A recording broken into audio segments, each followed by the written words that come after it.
La traversée infernale de la rivière de lave, la première épreuve du jeu, était loin d'être anodine. Les concurrents furent plongés dans une rivière de lave en fusion, à laquelle on ne pouvait pas résister. La chaleur était insoutenable, les flots de feu semblaient se déchaîner autour de nous. La seule façon de traverser cela était de sauter sur les rochers noirs qui émergeaient intermittemment de la lave.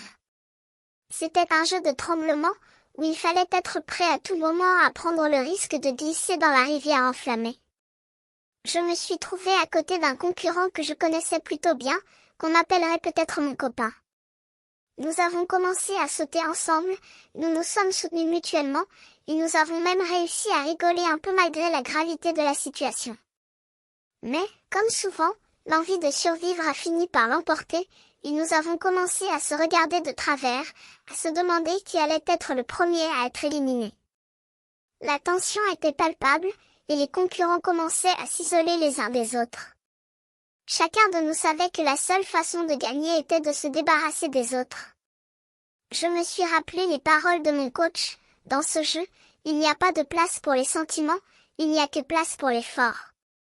Après avoir traversé la rivière de lave, nous avons tous été épuisés.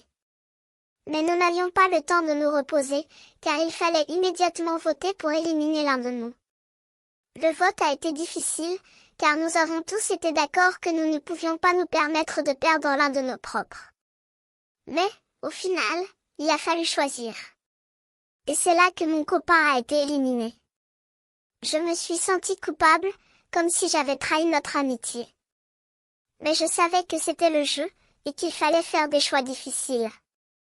Je me suis dit que je devais me concentrer sur mon propre objectif, et que je ne pouvais pas me laisser distraire par mes sentiments.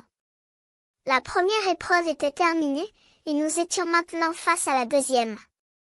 Mais je savais que rien ne serait plus facile, car la rivière de lave avait laissé des séquelles profondes dans mon cœur.